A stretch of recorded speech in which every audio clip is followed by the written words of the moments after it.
In this daily drop, we're going to be talking about some equipment that I'm bringing on a production today.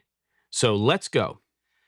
All right, everyone, here we are. And while it's been great to have a few days off, which has felt like a week or two, I'm happy to be back in the barn creating content and seeing that 2024 is right around the corner.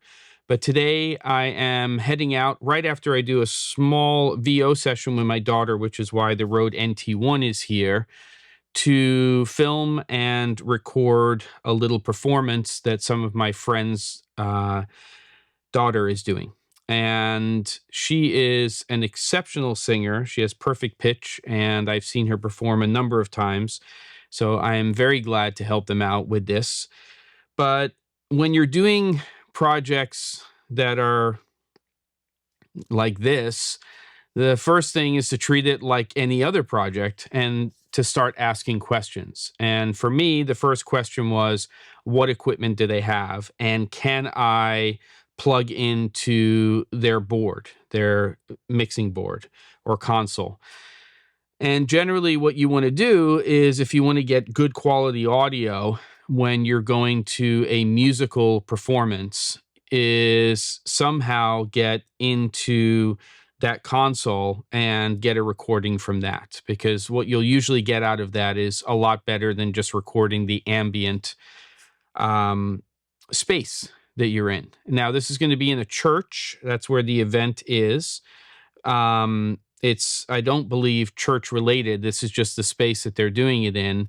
But that means that it's going to have a lot of ambience. It's going to have, a lot of reverb in the space.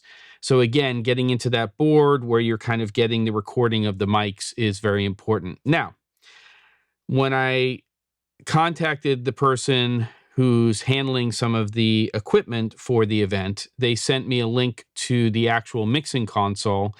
And to me, sort of unfortunately, it's a digital mixer. And what that means is it's basically a computer. So when I walk in, which will be a couple of hours before the event, we're going to determine very quickly whether or not there's anything coming out of those outputs. Because unlike a traditional mixer, which would generally have inputs and then you're getting a mix almost automatically out of certain outputs, generally XLR or a combo jack, which would be XLR and a 1/4 inch.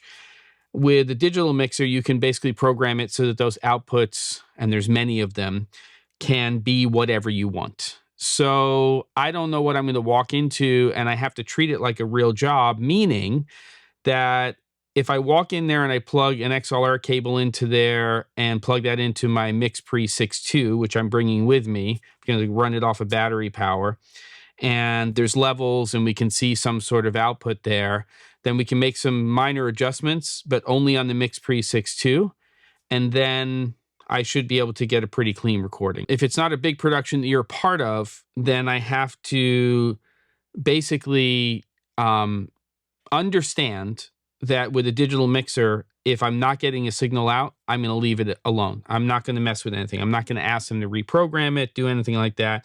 It's just way beyond the ask of what should happen with a project like this. So to do that, I mean, I do have my XLR cable for the MixPre 6.2, and that's on standby. But to do that, I just have a couple of backups that I'm going to do. Now, first of all, I'm going to record everything here on the FX30 with the 24-70 f4 Sony lens. It'll be in crop mode, so I'll get longer reach. I don't need to open up to a 2.8. I want there to be a little bit of depth, so that lens should work out just fine. And that'll be the lens that sits on this small tripod, and that'll be the camera system. Now, connected to that, over here, I have the Wireless Pro receiver, which I can record, I can record to the actual transmitters. But what I'm going to do is I'm going to bring both transmitters. I've got one here that's hooked up to this little micro from Rode, and that will be the microphone. I've got a little clamp system here, which if I can find a place, it will allow me to position that close to talent. I'm also going to be bringing, where is it? A little light stand, and that's got a ball mount on it. So it goes really low And if I don't have a place to clamp to, then I can just put that near talent if that's okay. And I'll bring a little BOA bag with me so I can weight it down. I have to grab that right after this. So then I have wireless audio. Basically, I'm transmitting from this microphone to the camera system right here. And then I'm going to bring the second Wireless Pro transmitter, but I'm not going to plug a mic into it. This is just going to be for ambience. So I'll just set that up somewhere, and that'll also be being recorded as a split. So I'll have one mic on one channel, one on the other, and then they can be mixed later on. So that's kind of my solution. If I can plug into the board with the MixPre 6.2, I'll probably just take this little mic and put it on top of the camera for reference audio, or we call it scratch audio. By the way, I have a little tabletop tripod here with a ball mount as well. This is on standby for the MixPre 6.2, so I can put it down on the floor and it's not just, jumbled somewhere. AA batteries. It's a thought process that I have. And then, of course, my HD25s from Sennheiser. These are amazing. Now, if you've used the 7506s from Sony, which are sort of de facto sound recordist headphones, they're great headphones. They're very flat frequency response.